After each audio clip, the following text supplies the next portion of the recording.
माझ्या महाराष्ट्रातील बांधवांनो, भगिनींनो आणि मातांनो, नमस्कार. जय महाराष्ट्र. साधारणतः मी एक महिन्यानंतर आपल्याला भेटतोय. गेल्या वेळेला भेटलो होतो तेव्हा मला वाटतं दुसऱ्या दिवशी 1 मे होता, म्हणजे आपला महाराष्ट्र दिन होता. आणि तिथपासून आजपर्यंत साधारणतः मे महिना आता संपला. 1 महिना झालेला आहे. 1 महिन्यामध्ये नेमके आपण कुठे आहोत, आपण काय केलेलं आहे, पुढे काय करायला पाहिजे, ही संपूर्ण माहिती देणं मला असं वाटतं हे माझं कर्तव्य आहे. आणि नाहीतरी आपलं नातं आता एक वेगळं निर्माण झालेलंच आहे. पहिल्या प्रथम मी आपल्याला सर्वांना खरोखर मनापासून धन्यवाद देतोय, कारण वर्ष दीड वर्ष अत्यंत अवघड असलेली गोष्ट आपण जिद्दीने आणि निश्चयाने पाळत आहात, ती म्हणजे स्वतःवरती काही बंधनं. आणि त्या बंधनाचा परिणाम आपल्याला अनुभवायला येतोय. पुढे काही बोलण्याच्या आधी नक्कीच एक 8-10 दिवसापूर्वी जे एक वादळ, आता ही वादळाची नावं कोण ठेवतं, कसं ठेवतं, काही वेळेला त्याचे उच्चार कसे करायचे, हा सुद्धा एक मोठा प्रश्न असतो. पण ते वादळ हे आपल्या किनारपट्टीला स्पर्श करून गेलं. असं म्हटलं जातं की गेल्या काही दशकातलं सगळ्यात भीषण असं ते चक्रीवादळ होतं. आपण त्या मानाने सुदैवी ठरलो की आपल्याला ते स्पर्शून गेलं. पण गुजरातला मात्र पूर्ण ताकदीनिशी ते धडकलं. गेल्या वर्षी आपल्याला आठवतंय निसर्ग चक्रीवादळ आलं होतं, ते तर आपल्या रायगडमध्येच धडकलं होतं.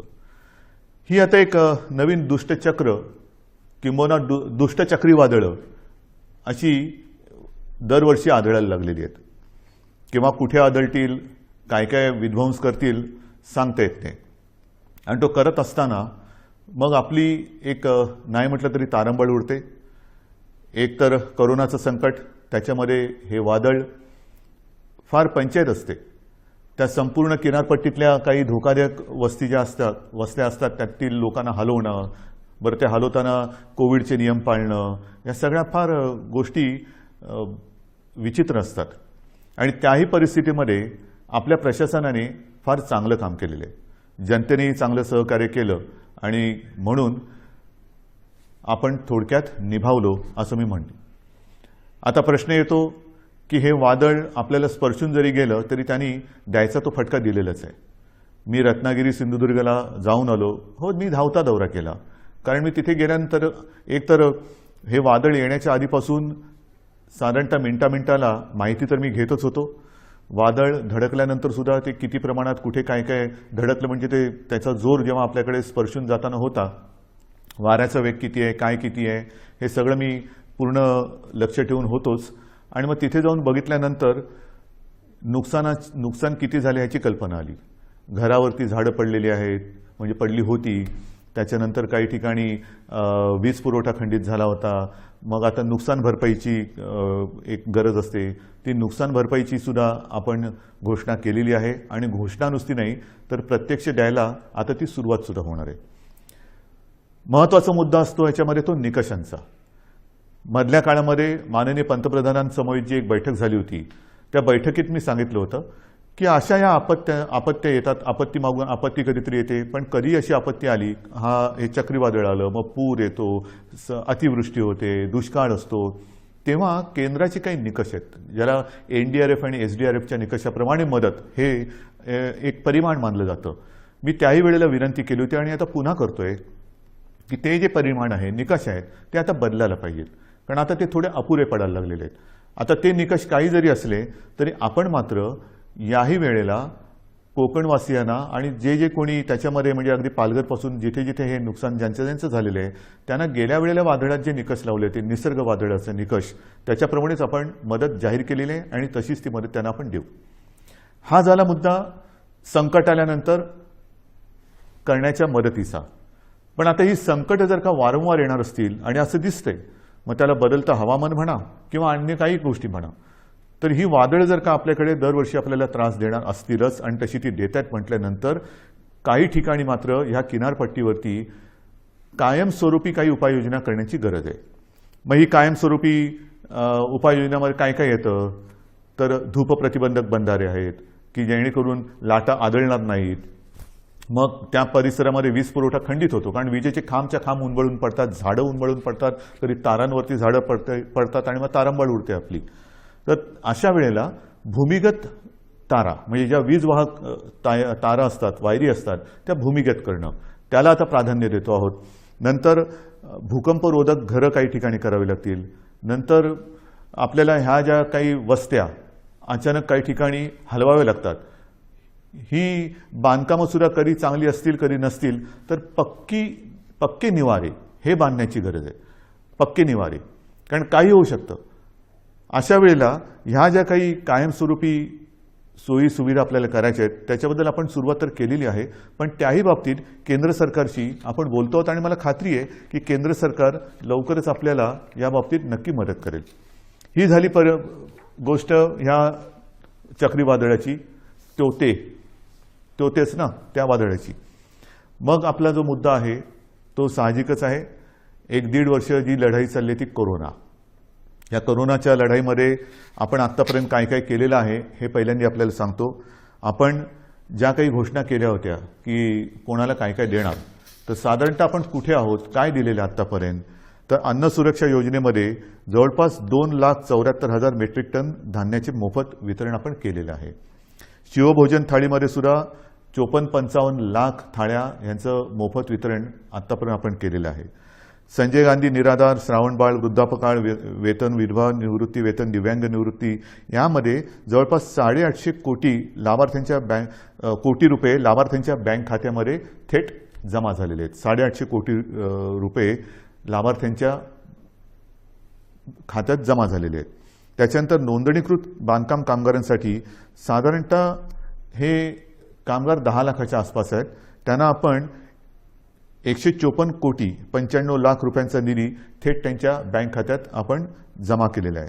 घरेलू कामगारांसाठी सुद्धा 34,42,000 रुपयांचा निधी हा जमा झालेला आहे त्यांच्या खात्यात. फेरीवाल्यांसाठी सुद्धा जवळपास ते अजून चालू आहे, ह्या सगळ्या गोष्टी अजून चालू आहेत. हे आत्तापर्यंत काय केले हे मी तुम्हाला सांगतोय. फेरीवाल्यांसाठी साधारणतः 52 कोटी रुपयांचा निधी आत्तापर्यंत आपण दिलेला आहे. आदिवासींसुद्धा आपण आत्तापर्यंत साधारणतः काही लाख रुपयांचा निधी त्यांच्या खात्यामध्ये जमा केलेला आहे, अजून तो चालू आहे. जिल्हाधिकारी यांना मी सुरुवातीला सांगितलं होतं की या काळामध्ये आपण 3300 म्हणजे 3,300 कोटी रुपयांचा निधी हा ह्या कोविड काळासाठी आपण त्यांच्यासाठी मंजूर केला होता, पण प्रत्यक्षात मात्र आत्तापर्यंत 3,865 कोटींचा निधी त्यांना आपण उपलब्ध करून दिलेला आहे. तर ह्या सगळ्या गोष्टी आपण ह्या संकटामध्ये सुद्धा न डगमगता पुढे करत चाललेलो आहोत की जेणेकरून आपलं राज्य, आपला महाराष्ट्र हा सुरक्षित राहायला पाहिजे आणि त्याचबरोबरीने त्याची आबाळ सुद्धा होता कामा नये, गोरगरिबांची आबाळ होता कामा नये. याचं कारण आपल्याला सर्वांना माहिती आहे की निर्बंध लादल्यानंतर ते लादावे लागतात. फार त्याच्यासारखं वाईट काम असेल कोणतं असं मला वाटत नाही की लोकांवरती, जनतेवरती, आपल्या स्वतःच्या जनतेवरती निर्बंध लादणं. जी जनता आपल्यावरती प्रेम करते आहे, जी जनता आपल्याला आपलं मानते आहे, आपल्या घरातील एक मानते आहे, त्यांच्यावरती बंधनं लादणं यासारखं दुसरं कोणतेही कटू काम कोणाला करावं लागत असेल असं मला वाटत नाही. पण ते मला नाईलाजाने करावं लागते. आपल्या राज्याच्या आणि आपल्या सगळ्यांच्या जीवाच्या काळजीने आणि काळजीपोटी करावं लागते. बरं, आता ही त्याची तुम्हाला माहिती दिल्यानंतर साधारणतः आता काही जण असं म्हणतात की आता लाट आहे ती खाली यायला लागलेली आहे, मग आता काय करणार, ही निर्बंध उठवणार का? तर याची सुद्धा मला एक तुम्हाला माहिती देण्याची आवश्यकता वाटते की नेमकं आपण कुठे आहोत. एक गोष्ट नक्की की गेल्या वेळेला मी आपल्याशी बोललो होतो त्याच्यात आणि आत्तामध्ये खूप फरक पडलेला आहे, नक्कीच पडलेला आहे. म्हणजे जर आपण पाहिलं तर आता साधारणतः आजची म्हणजे 30 मे आजची जी परिस्थिती आहे त्याच्यात आपल्याकडे आज 18,000च्या आसपास रुग्णसंख्या आहे सापडलेली. मात्र अजूनही जी रुग्णसंख्या आहे ती एक 2-5 दिवसापूर्वीचा जर का आकडा पाहिला तर गेल्या लाटेमध्ये जी एक सर्वोच्च, ज्याला आपण पीक म्हणतो, ती जी संख्या होती तिच्या बरोबरीत आहे. आता थोडीशी कमी होते आणि आपल्याला कल्पना आहे की त्यावेळेला जे शिखर आपण गाठलं होतं ते सणासुदीच्या नंतर गाठलं होतं. ह्यावेळेचं शिखर हे सणासुदीच्या आधी आलेलं आहे. म्हणजे सर्वोच्च म्हणजे जो उच्चांक आहे त्याची सुद्धा तुम्हाला एक तुलनात्मक मी हे सांगणारच आहे. परंतु आत्ता जर बघितलं तर साधारणतः 17 ते 19 सप्टेंबर 2020च्या सुमारास आपल्या राज्यामध्ये 24,886 रुग्ण होते एका दिवसात सापडणारे. आता 26 मेची जर का आकडेवारी पाहिली तर त्या 26 मेला म्हणजे 4 दिवसापूर्वी साधारणतः 24,752 एवढे रुग्ण आपल्याला आता 4 दिवसापूर्वी आढळलेले आहेत. हे 4 दिवसापूर्वीची गोष्ट आहे. आज साधारणतः ती 18,000 पर्यंत आलेली आहे. अजून आता नवीन व्यवस्थित आकडे येतील. म्हणजेच काय की अजूनही आपण म्हणावं तेवढं खाली आलेलो नाही. गेल्या वेळेला जे एक सर्वोच्च जे पीक ज्याला म्हणतो आपण जे गाठलं होतं आणि ते खालून वरती आलं होतं, यावेळेला ही जी संख्या आहे ती वरून खाली आलेली आहे. म्हणजे तीही आकडेवारी माझ्याकडे असणार, मी तुम्हाला देतो ती पण आकडेवारी.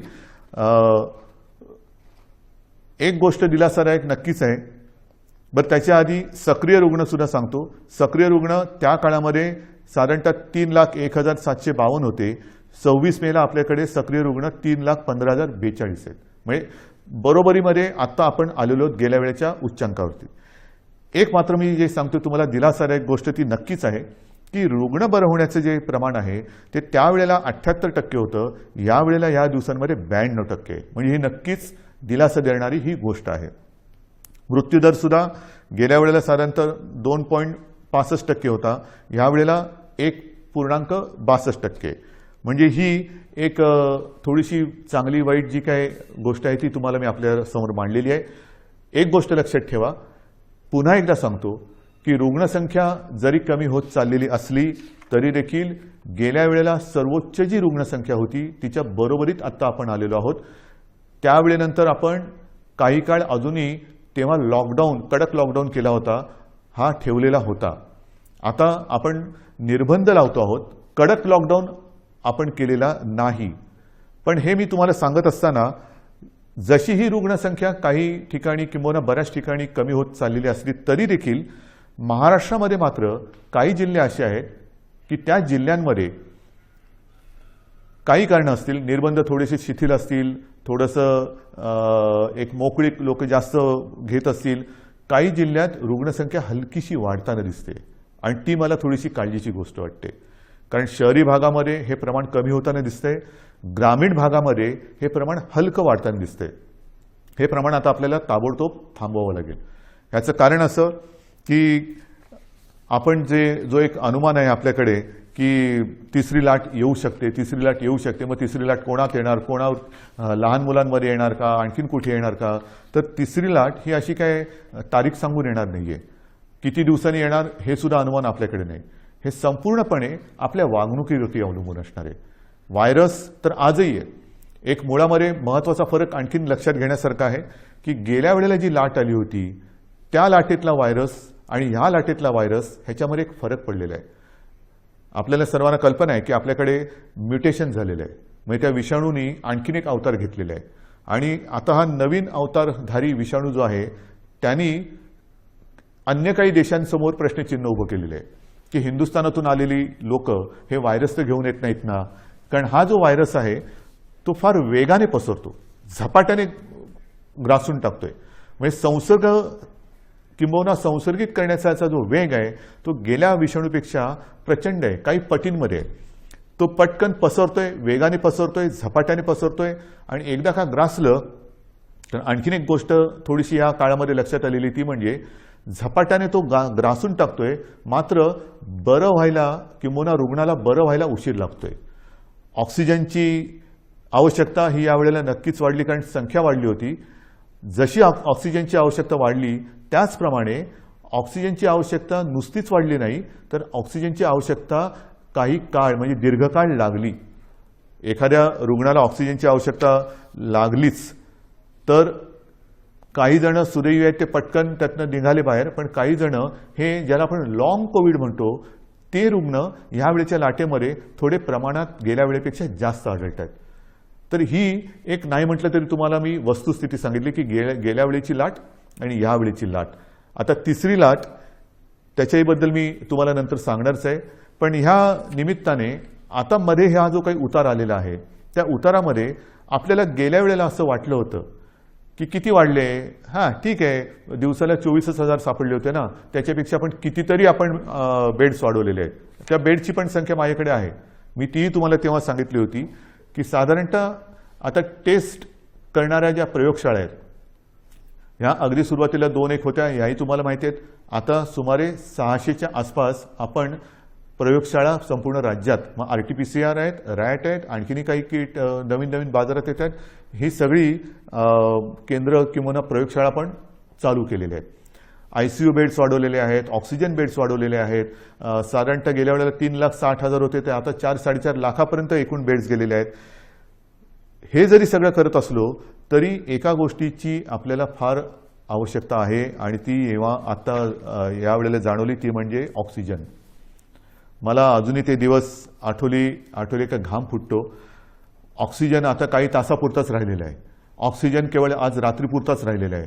अशी जेव्हा फोन हॉस्पिटलमधनं किंवा जिल्ह्यातनं येत होते तेव्हा संपूर्ण आपल्या प्रशासकीय यंत्रणेचे धाबे दणाणत होते. करायचं काय हा मोठा प्रश्न होता. याचं कारण तुम्हाला सर्वांना मी मागेही सांगितलेलं आहे की आपल्या राज्यात ऑक्सिजन निर्मितीची क्षमता ही साधारणतः 1200 मेट्रिक टन आहे. 1200 ते 1250. आता आणखीन त्याच्यामध्ये काही जणांनी जसं काही साखर कारखान्यांनी ऑक्सिजन निर्मिती सुरू केलेली आहे, काही हॉस्पिटलमध्ये PSA प्लांट लागलेले आहेत. असे सगळे मिळून एक 1250 होतं तर 1300 पर्यंत गेलेलो असू. पण प्रत्यक्ष आपल्याला यावेळेला ऑक्सिजनची आवश्यकता लागली ती 1700 मेट्रिक टन दर दिवसाला. मी आपण निर्मिती करत होतो 1200, त्याच्यामध्ये 500 अधिक लागले.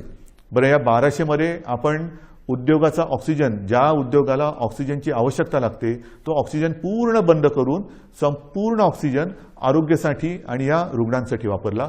तोही कमी पडला आणि मग मात्र जी काय आपली तारंबळ उडाली होती की जामनगरमधनं मागो, भिलईतून मागो, रूरकेलामधून मागो, म्हणजे काही शेकडो ते काही हजारो किलोमीटर अंतरावरून आपल्याला ऑक्सिजन आणावा लागत होता. आजही तो आपण आणतो आहोत तसं पाहिलं तर. आणि आपल्याला कल्पना आहे, आपण बातम्यात पाहिलं असणार की इथून रिकामे टँकर्स हे केंद्राच्या मदतीने एअरलिफ्ट करून ते जे ऑक्सिजन प्लांट बाहेरच्या राज्यात आहे तिथे नेत होतो आणि ते भरल्यानंतर मात्र आपल्याला ते रस्त्याने किंवा ट्रेनने आणावे लागत होते. ही संपूर्ण जी काय यातायात होती हे कशी आपण निभावून नेली ती त्या सगळ्या प्रशासकीय यंत्रणेचं एक कौतुक करावं लागेल. ऑक्सिजन ऑडिट करून ऑक्सिजनची गळती म्हणजे अतिरिक्त ऑक्सिजन जिकडे वापरला जात होता त्याच्यावरती निर्बंध आणले. हे सगळं फार तारेवरची कसरत होती. आणि मग माझ्या मनामध्ये आहे ते हेच आहे की जर का आत्ताचा जो अवतार बदललेला विषाणू आहे तो अजूनही पूर्ण त्याला आपण काबूत आणलेला नाही. गेल्या वेळेच्या उच्चांकाच्या बरोबरीने आज आपली रुग्णसंख्या आहे. यावेळेला तो जर का सुटला आणि काही पटीत आलेली लाट होती, म्हणजे यावेळेला साधारणतः तुम्हाला कल्पना आहे 66-67 हजार रुग्ण हे दर दिवशी आढळत होते. म्हणजे गेल्या वेळेला 24,000 होते, यावेळेला 66-67 हजार दर दिवशी रुग्ण आपल्याला आढळत होते. पॉझिटिव्ह रुग्ण आपल्याला सापडत होते. हा आता विषाणू जर का सुटला आणि पुन्हा तशा ह्याच्यात तिसरी लाट आली तर बाकी सगळं बेड्स वगैरे आपण वाढू, डॉक्टरची कमतरता ही तशीच असणार आहे. ऑक्सिजनची कमतरता पडली तर मग मात्र आपल्याला फार कठीण जाणार आहे. त्याच्यामुळे ह्या काही गोष्टी ह्या आपल्याला लक्षात घेऊन पुढची पावलं ही खूप सावधतेने टाकावी लागणार आहे. बरं, हे कमी पडते की काय म्हणून ते आता नवीन आलेलं आहे म्युकॉरमायकोसिस, काळी फंगस. ही काळी जादू माहिती होती, काळी विद्या माहिती होती, आता काळी फंगस आलेली आहे. म्हणजे बुरशी सुद्धा, काळी बुरशी, म्युकॉरमायकोसिस. आता हा सुद्धा जो प्रकार आहे त्याच्यावरती सुद्धा आज साधारणतः आपल्या राज्यात 3-1 हजार रुग्ण त्याचे आहेत. ही काही साथ नाहीये, पण त्याची कारणं ही सुद्धा आपल्या लक्षात आलेली आहे. आपल्या टास्क फोर्समध्ये त्यातले सुद्धा तज्ज्ञ डॉक्टर, मी गेल्या वेळेला सांगितलं आपल्या ठाण्याचे आशिष भूमकर, डॉक्टर आशिष भूमकर, त्यांचा समावेश केलेला आहे. असे त्या त्या विषयातले तज्ज्ञ डॉक्टर आपण वेळोवेळी या टास्क फोर्समध्ये घेतो आहोत, त्यांचं मार्गदर्शन घेतो आहोत आणि उपाययोजना, उपचार पद्धती कशी असायला पाहिजे, कशामुळे म्युकॉरमायकोसिस होतो. तर एक जे कारण त्यांनी सांगितलं ते म्हणजे साधारणतः या कोविडच्या काळात, म्हणजे ज्याला कोविड होतो, कोरोना होतो, त्या रुग्णामध्ये साखरेचं प्रमाण वाढतं. हा कोरोनाचा एक कदाचित साईड इफेक्ट असेल. आणि साखरेचं प्रमाण वाढलं असताना जर जास्त प्रमाणात आणि जास्त काळासाठी स्टिरॉइड दिलं गेलं तर मात्र म्युकॉर तर हवेमध्ये आहे, ही फंगस तर हवेमध्ये आहे, तर त्याच्यामध्ये आपल्या रक्तात जे फ्री आयन तयार होतं ते त्याला आकर्षित करतं आणि तिथून म्युकॉरमायकोसिसला सुरुवात होते. मग हे कारण त्यांनी सांगितलं. आणखीन काही कारण आहे का? आणखीन काय करू शकतो. तर ह्या सगळ्या गोष्टी आपण डॉक्टरना सांगतो आहोत. याच्यामध्ये आणखीन एक गोष्ट नव्याने आपण केलेली आहे, ती म्हणजे नवीन एक संकल्पना मी मांडली आणि तिला ते यश येते. माझा डॉक्टर. माझा डॉक्टर. माझा डॉक्टर म्हणजे काय, आपल्याला सर्वांना माहिती आहे की आपल्या कुटुंबाला एक फॅमिली डॉक्टर असतो. काही सर्दी खोकला वगैरे काही झालं तरी आपण पटकन, डॉक्टर मला जरा खोकला आलाय काय करू, डॉक्टर मला कालपासून असंच होते काय करू. हा माझा डॉक्टर हा एक असतो. आणि ह्या डॉक्टरना आपल्या कुटुंबातील जवळपास सर्व सदस्यांच्या तब्येतीची एक माहिती असते. कोणाला कसली ॲलर्जी आहे, कोणाला काय होतं, काय औषध दिलं तर काय त्याला चालतं, काय दिलं तर चालत नाही. त्या डॉक्टरना मी आवाहन केलं. जवळपास काही हजार डॉक्टर, म्हणजे सगळे जर का पकडले तर लाखाच्या आसपास डॉक्टर्स, त्यांच्याशी जसा मी आपल्याशी संवाद साधतोय तसा संवाद त्यांच्याबरोबर साधला आपल्यासोबतच्या तज्ज्ञ डॉक्टरांना घेऊन. आणि हे सगळे वाड्या वस्त्यांमधले डॉक्टर आहेत, पाड्यांमधले डॉक्टर आहेत, अगदी आपल्या गल्लीतले डॉक्टर असतील, आपल्या सोसायटीमधले डॉक्टर असतील. ह्या सगळ्या डॉक्टरना मी आता आवाहन केलं. त्यांनी सुद्धा प्रतिसाद दिलेला आहे. ह्याचं कारण असं की आता पावसाळा येतोय. पावसाळ्याचे साथीचे आजार ते तर आहेत आणि त्याच्यात कोरोना. तुम्हाला कल्पना आहे की लक्षणं तीच आहेत. सर्दी खोकला ताप, घसा बसणं, घसा दुखणं, इतर पोट बिघडणं. आता हा नेमका रुग्ण ओळखणं हे फार मोठं काम आहे. कोविड आणि नॉन कोविड.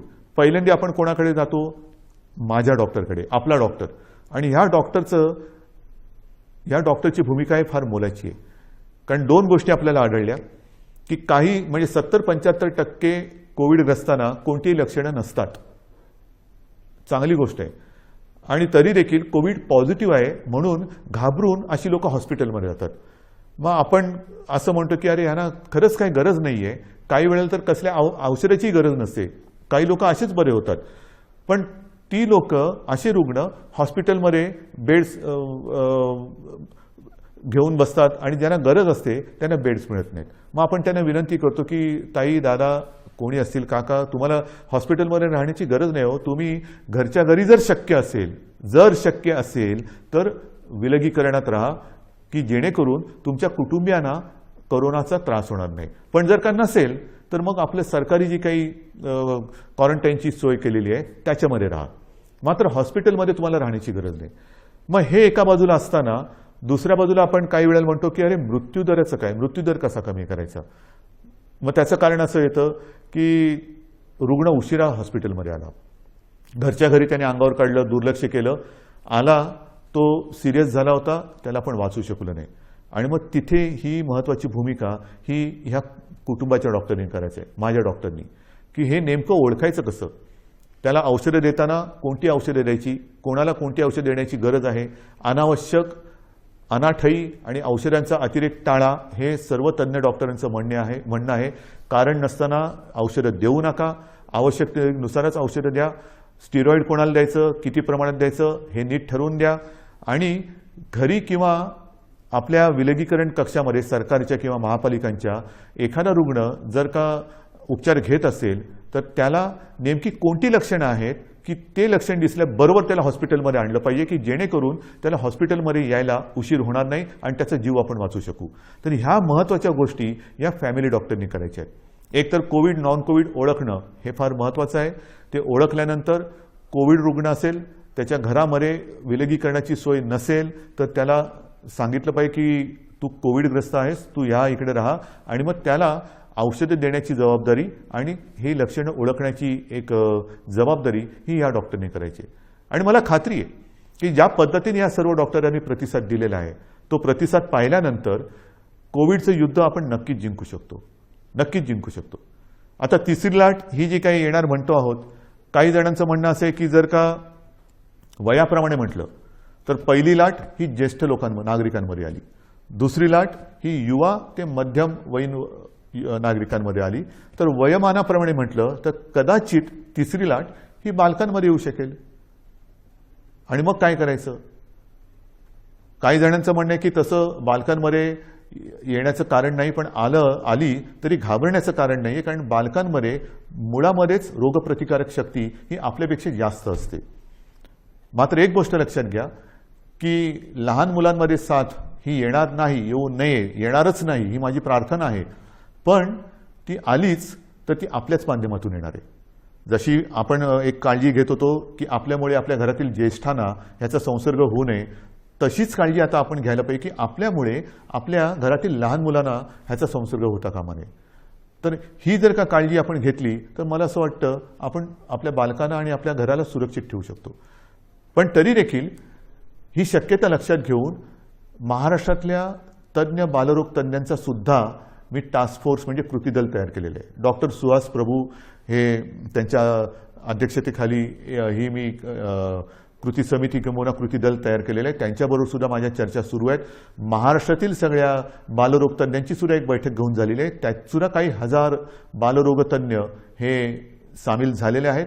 संपूर्ण सज्जता ही प्रत्येक जिल्ह्यात आपण करतो आहोत. कुठेही सरकार म्हणून आपण कमी पडत नाही आहोत. सगळ्या सोयी सुविधा ज्या ज्या काही करण्याच्या गोष्टी आहेत त्या आपण करतो आहोत. मग महत्त्वाचा आणखीन एक प्रश्न येतो, तो म्हणजे लसीकरण. याची सुद्धा मी तुम्हाला कल्पना दिलेली आहे की साधारणतः 45 वरील वयोगटातील नागरिकांच्या लसीकरणाची जबाबदारी ही केंद्राने घेतलेली आहे. मात्र 18 ते 44 ह्या वयोगटातील नागरिकांची लसीकरणाची जबाबदारी ही राज्याने घ्यायची आहे आणि आपलं राज्य समर्थ आहे. मी पुन्हा एकदा सांगतो, साधारणतः 18 ते 44 वयोगटातील 6 कोटी नागरिक आपल्या राज्यामध्ये आहेत आणि त्या प्रत्येकाला 2 डोस हे जे द्यावे लागणार आहेत, 2 डोस म्हटलं तर 12 कोटी डोस लसीचे घेण्याची एक रकमी एका चेकनी आपली तयारी आहे. आणि जसजसा पुरवठा वाढेल तसतशी आपण लसीकरणाची प्रक्रिया सुद्धा वेगात करू, क्षमता अधिक वाढू, 24 तास आपण ती चालू ठेवू आणि लवकरात लवकर या वयोगटातील नागरिक आपण सुरक्षित करू. मात्र त्याला एक मर्यादा आहे. आपली क्षमता आहे पण त्याला एक मर्यादा आहे. क्षमता मी सांगितली, मर्यादा साहजिकच आहे. लसीकरणासाठी लागणारी लस आणि त्याची उत्पादन क्षमता, अजूनही उत्पादन क्षमता आपल्याकडे ज्या लसी निर्माण होत आहेत त्यांची तेवढी झालेली नाही. जे काय मला सांगितलं गेलं होतं त्याच्याप्रमाणे जून महिन्यापासून या पुरवठ्यामध्ये वाढ होईल आणि तो पुरवठा सुरळीत होईल असं मला साधारणतः मे महिन्यात सांगितलं गेलं होतं. मे तर आता संपलेला आहे. आपल्याला लस नाही म्हटलं तरी प्रमाण हळूहळू वाढतं आहे. जसजसं हे प्रमाण वाढेल तसतसं आपण आपल्या या लसीकरणाचा वेग सुद्धा वाढवणार आहोत. आता या महिन्यामध्ये जेवढ्या लसी येतील त्या जास्तीत जास्त लसी आपण घेणार आहोत आणि तेवढ्या सर्व नागरिकांना आपण सुरक्षित करणार आहोत. आजपर्यंत साधारणतः 2 कोटीच्या वर म्हणजे 2.25 कोटी नागरिकांचं आपण लसीकरण केलेलं आहे. म्हणजे 12 कोटी जनतेत साधारणतः 2.25 कोटी नागरिकांना आपण लसीकरण केलेलं आहे. दुसरा डोस, पहिला डोस मधल्या काळामध्ये थोडीशी पंचायत झाली होती पण ती सुद्धा आपण करतोय, कारण ज्यांना पहिला डोस दिला त्यांच्यासाठी दुसरा डोस उपलब्ध नव्हता. मग आपण ते थोडंसं सांभाळून घेतलं आणि त्याकरता मधल्या काळात आपल्याला 18 ते 44 या वयोगटातील नागरिकांचं लसीकरण थोडा काळ स्थगित करावं लागलं होतं. लवकरच ते पुन्हा जोमाने आपण सुरू करणार आहोत. तर ही एक लसीकरणाची परिस्थिती आहे. उच्च शिक्षणासाठी जे परदेशी जाऊ इच्छितात त्या विद्यार्थ्यांसाठी सुद्धा आपण लसीकरणासाठी एक वेगळी सोय केलेली आहे, कारण त्यांचं टाइम टेबल हे वेगळं आहे. तिथल्या टाइम टेबलप्रमाणे तिथे त्यांना जर का पोचायचं असेल तर त्यांच्यासाठी सुद्धा आपण ती तशी सोय केलेली आहे. तर ह्या एक एक गोष्टी मी तुम्हाला सांगत जातोय.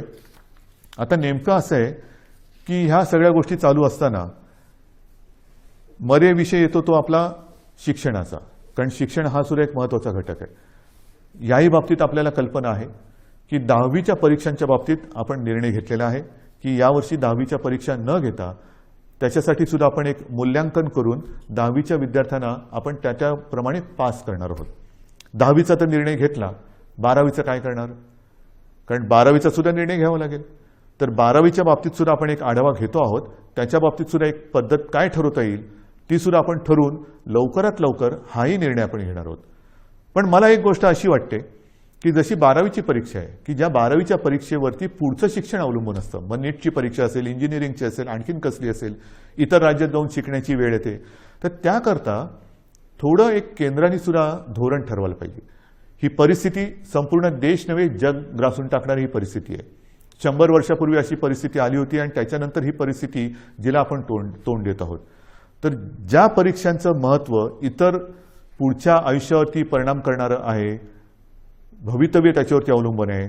मी माननीय पंतप्रधानांना गेल्या वर्षी एक विनंती केली होती, तीच आज आपल्या माध्यमातून करतोय. कदाचित मी पत्र पण लिहायचे असेल तर पत्र लिहीन, बोलायची आवश्यकता असेल तर बोलीन सुद्धा, की काही वेळेला हे जे निर्णय आहेत ते सर्व देशासाठी त्याचं एक धोरण असलं पाहिजे. की 12वीची परीक्षा आहे, काय करायला पाहिजे, आणखीन काही परीक्षा असतील तर देशात त्याचा जर का एक पडसाद उमटणार असतील तर देशासाठी एक धोरण असायला पाहिजे. शैक्षणिक धोरण हे एक असायला पाहिजे. हा निर्णय हा केंद्राने एक घ्यायला पाहिजे. केंद्राने एक थोडंसं आम्हाला मार्गदर्शन करायला पाहिजे. 10वीचा निर्णय आम्ही घेतला, 12वीचं पण आम्ही घेणार आहोत, पण तो निर्णय देशभर सारखा पाहिजे. नाहीतर एखाद्या राज्यामध्ये समजा ही परिस्थिती आटोक्यात असली तर तिकडे परीक्षा होते, एखाद्या राज्यामध्ये परिस्थिती आटोक्याच्या बाहेर असेल तर परीक्षा होणार नाही. विद्यार्थ्यांचं नेमकं भवितव्य काय, तर त्याच्यात सुद्धा एक समानता असली पाहिजे. ठीक आहे, काही वेळेला राज्यांच्या परिस्थितीनुसार, जसं मी तुम्हाला सांगितलं की आज सुद्धा आपल्या राज्यामध्ये काही जिल्ह्यामध्ये परिस्थिती कोविडची आपण काबूत आणलेली आहे, काही मात्र ठिकाणी थोडीशी अजूनही वाढते आहे. असं काही राज्यांमध्ये आहे. काही राज्यांची परिस्थिती चांगली आहे, काही राज्यांमध्ये अजूनही वाढते, काही राज्य तशी स्थिर आहेत. तर धोरण मात्र एक असायला पाहिजे. आणि मी माननीय पंतप्रधानांना एकदा पुन्हा विनंती करणार आहे. पण त्याचबरोबरीने या गोष्टी ज्या आपण बघतो आहोत की साधारणतः लाटांमागून लाटा येत आहेत, मग काय करायचं. ऑफिसच्या बाबतीत जसं मी म्हटलं की वर्क फ्रॉम होम, तसंच शिक्षणाच्या बाबतीत सुद्धा काही क्रांतिकारक निर्णय आपल्याला घेण्याची गरज आहे. की काय करता येईल, अजूनही हे नेटवर्किंग कसं करता येईल, केबलिंग कसं करता येईल, की मुलांना सुद्धा जर का हा लॉकडाऊन किंवा कोविड अजून काही महिने काही काळ चालला, आपल्याला असं वाटलं होतं की 2020 हे वर्ष कोविडग्रस्त म्हणून होईल आणि 21मध्ये सगळी दारं उघडतील, तर झालं भलतंच. 20पेक्षा अधिक मोठ्या प्रमाणात ही लाट आली. आणि ती लाट आल्यानंतर सणासुदीला अजून सुरुवात व्हायची, त्याच्या आधी ही मोठी लाट आली. पुढे कसं जायचं हा एक प्रश्न आहे. तो प्रश्न सोडवताना शिक्षणाचा प्रश्न कसा सोडवायचा, शिक्षण चालू राहिलं पाहिजे. तर त्याच्यासाठी शिक्षणामध्ये सुद्धा काही क्रांतिकारक निर्णय घेण्याची आवश्यकता आहे. आणि त्याही बाबतीमध्ये आपण निर्णय घेत आहोत, काही योजना तयार करतो आहोत. वर्क फ्रॉम होमसारखं शिक्षण कसं करता येईल, ऑनलाईन काय करता येईल का, या सगळ्या गोष्टी आपण बघतो आहोत की जेणेकरून आपल्याला त्याच्यात त्रास होणार नाही. जसं मी तुम्हाला सांगितलं की तिसऱ्या लाटेची तयारी करताना मी गेल्या महिन्यामध्ये काही उद्योगपतींची बैठक घेतली होती, याही आठवड्यात मी घेणार आहे. की लॉकडाऊन सारखी परिस्थिती निर्माण झाली तरी देखील अर्थचक्र फिरलं पाहिजे. आणि अर्थचक्र फिरण्यासाठी उद्योगधंद्यांनी काय करायला पाहिजे, कामगारांची व्यवस्था कशी केली पाहिजे, ह्या जशा काही गोष्टी करायच्या आहेत तशाच काही गोष्टी आपल्याला शिक्षणासाठी सुद्धा कराव्या लागणार आहेत. आणि ह्या सगळ्या गोष्टी करत असताना आपल्याला सर्व काही हळूवारपणाने पूर्वपदावरती आणावंच लागेल. एक एक एक एक गोष्ट नाही तर प्रत्येक वेळेला कोरोना वाढला की लॉकडाऊन करा, कोरोना कमी झाला की कुलूप उघडा, म्हणजे मला फक्त तेवढंच एक चावीवाल्याची भूमिका करावी लागली. अशी एकदा चावी फिरवा, अशी एकदा चावी फिरवा, हे काय काम आवडणारं काम नाही आहे. आपल्याला कोविडसोबत राहायचं नाही तर कोविडवरती मात करायची आहे. आणि म्हणून मला असं वाटतं की काही गोष्टी ह्या आता आपल्याला जाणीवपूर्वक कराव्या लागतील. मधल्या काळामध्ये एक थोडीशी शिथिलता आणण्याचा आपण प्रयत्न केला. ती शिथिलता, त्याचे दुष्परिणाम ते सुद्धा आपण बघितलेले आहेत. आणि मग काही गोष्टी ह्या आपल्याला अंगीकाराव्याच लागतील. ज्या 3 गोष्टी सातत्याने सांगतो, मास्क वापरा, हात धुवा, अंतर ठेवा, त्याबरोबरीने आपल्याला काही मोहिमा, जसं माझे कुटुंब माझी जबाबदारी, ही मोहीम आपण राबवली, यशस्वीपणाने राबवली, त्याचाही चांगला परिणाम आपल्याला मिळाला. आता पुढे काय करायचं, मला असं वाटतं जर का आपण ठरवलं, आणि आपण ठरवू शकतो, हे जे काही आपण नियंत्रण आज सुद्धा दुसऱ्या लाटेवरती आपण आणलेलं आहे.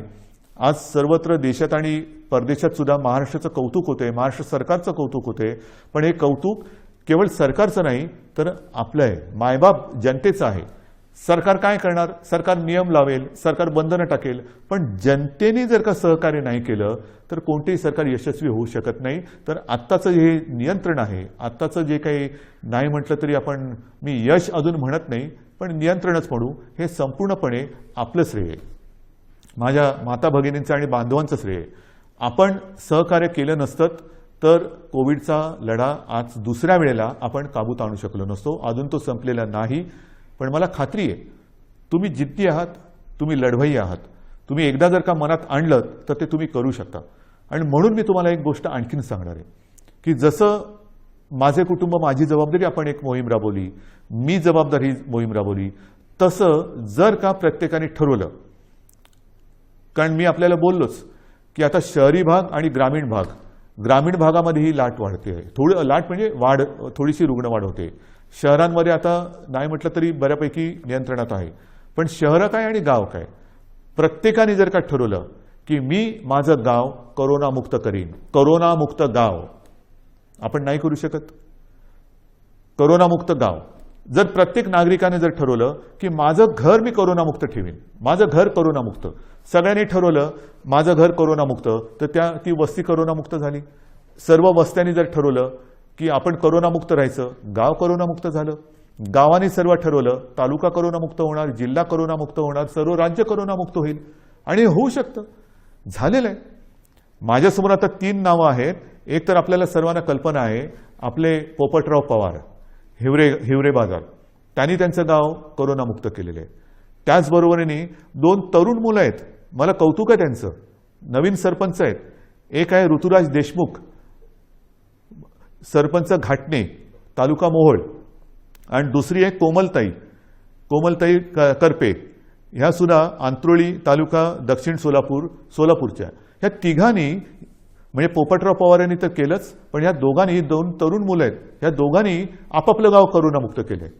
मग ही मुलं करू शकतात तर आपण नाही करू शकत. आजपासून आपण निश्चय केला पाहिजे की गाव कोरोनामुक्त करायचं, कोरोनाला थारा द्यायचा नाही. संपूर्ण सरकारी यंत्रणाही तुमच्यासोबत आहे. ज्या ज्या काही गोष्टी केल्या मी या तिघांशी बोलणार आहे, पोपटरावांशी बोलणार आहे, ऋतुराजशी बोलणार आहे आणि कोमलताईशी सुद्धा बोलणार आहे की काय नेमकं तुम्ही केलं. आणि जर शक्य असेल तर मी एकदा जसं मी आज तुमच्याशी बोलतोय फेसबुकवरनं, तसं या तिघांनाही तुमच्याशी बोलायला लावणार आहे. मी आपल्या राज्यातल्या सर्व सरपंचांना सांगतोय की या 2 सरपंचांनी जर त्यांचं गाव कोरोनामुक्त करू शकले तर आपण आपलं गाव का नाही कोरोनामुक्त करू शकत. आणि हा निश्चय जोपर्यंत आपण करत नाही तोपर्यंत ही नुसती उघडझाप जशी ती गेलेली ट्यूबलाईट कधी उघडझाप कधी पेटते, कधी बंद होते, कधी पेटते, ही अशा ट्यूबलाईटसारखं नको. आपल्याला लख्ख प्रकाश टाकायचं आहे. जे काही करायचं ते लख्ख प्रकाशात करायचं.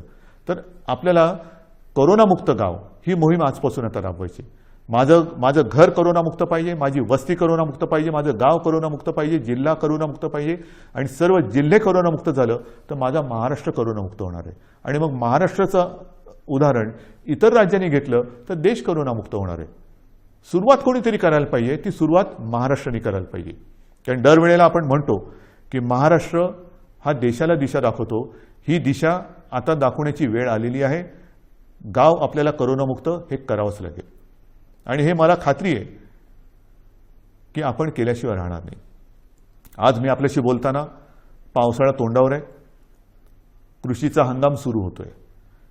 हंगाम सुरू होतं म्हटल्यानंतर मला तमाम शेतकरी दादांना सांगायचे की गेल्याही वर्षी महाराष्ट्राच्या अर्थव्यवस्थेला तुम्ही मोठा हातभार लावलेला आहात. शेती आणि शेतीविषयक सगळे व्यवहार हे आपण थांबू दिले नव्हते, याही वेळेला थांबू देणार नाही आहोत.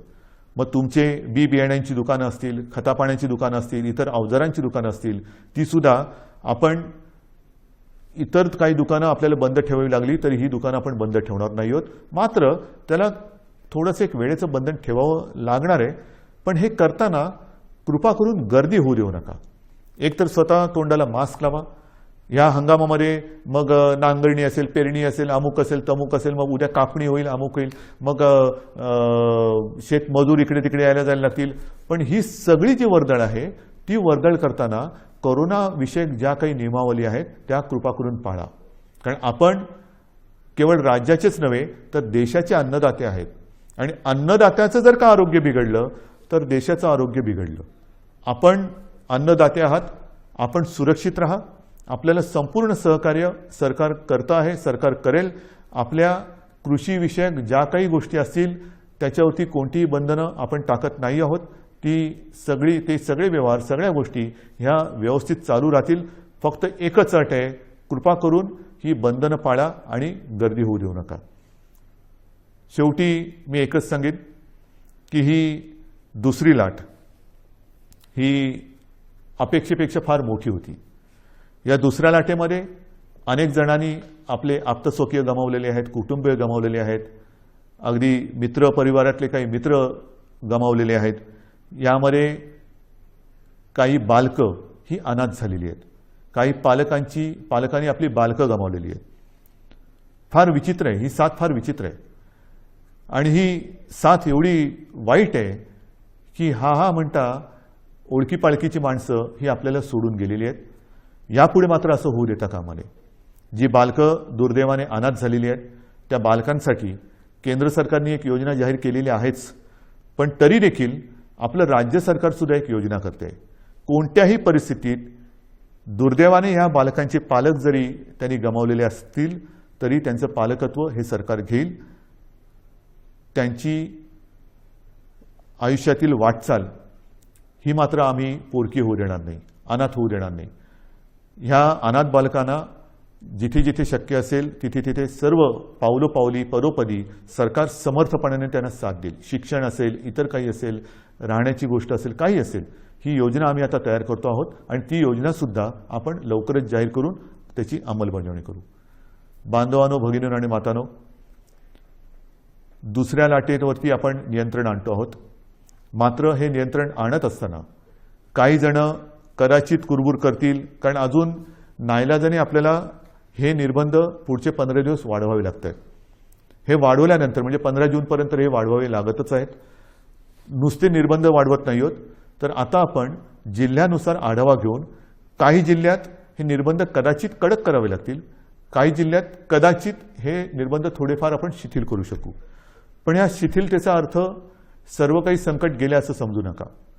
गेल्या वेळेला पहिल्या आणि दुसऱ्या लाटेच्या मधला जो काळ होता त्याच्यामध्ये मोर्चे, समारंभ, इतर काही गोष्टी, लग्नसराई हे आपण फार मोठ्या प्रमाणावरती नाही म्हटलं तरी झालं. ग्रामपंचायतीच्या निवडणुका झाल्या आणि नंतर मात्र ती दुसरी लाट अपेक्षेपेक्षा काही पटीत जास्त आली.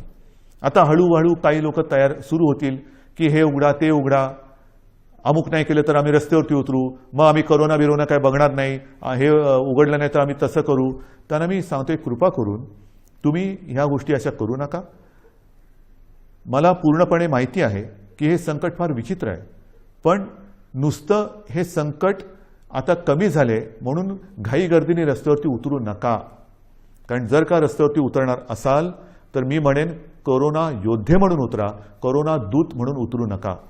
जरा सरकारला तुम्ही जर का असं सांगणार असाल की अमुक नाही केलं तर आम्ही रस्त्यावरती उतरू, तर मला नम्रपणाने सांगायचं आहे की कोरोनाची साथ हा सरकारी कार्यक्रम नाही, ही सरकारी योजना नाही. कोरोनाची साथ ही सरकारी योजना नाही की जिच्या विरोधासाठी तुम्ही रस्त्यावरती उतरावं.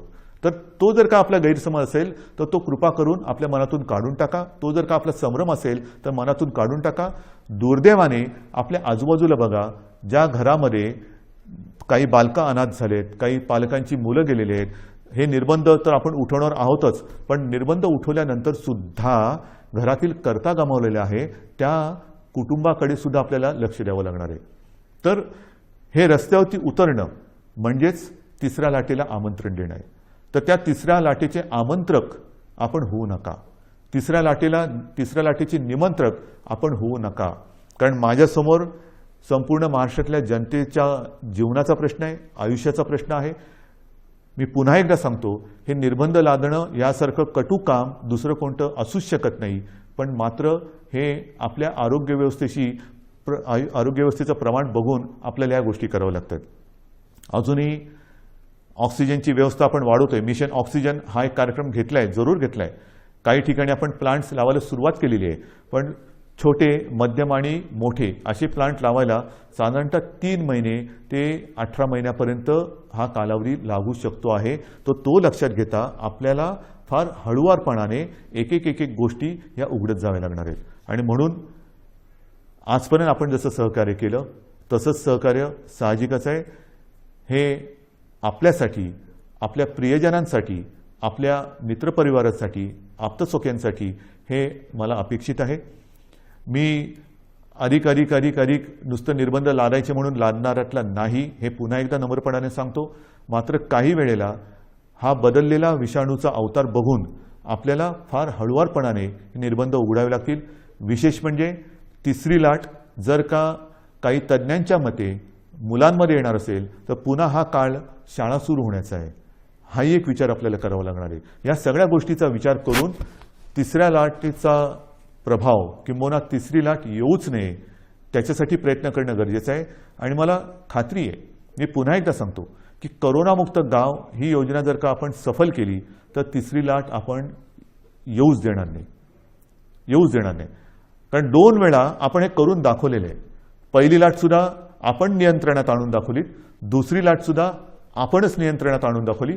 आता 2 वेळेचा अनुभव लक्षात आल्यानंतर काय केल्यानंतर काय होतं, त्याच्यामुळे काय करावे आणि काय करू नये हे आपल्याला चांगलं कळलेलं आहे. आणि ते कळल्यानंतर मला खात्री आहे सगळ्यांनी जर का जिद्दीने ठरवलं की माझं घर मी करोनामुक्त करेन, माझं गाव मी करोनामुक्त करेन, माझं जिल्हा करोनामुक्त करेन, माझं राज्य करोनामुक्त करेन, हा जर का निर्धार आपण केला तर तिसरी लाट आपण येऊ देणार नाही आणि ती येऊ देऊ नका अशी एक विनंती करून तूर्त मी आपली रजा घेतो. धन्यवाद. जय हिंद, जय महाराष्ट्र.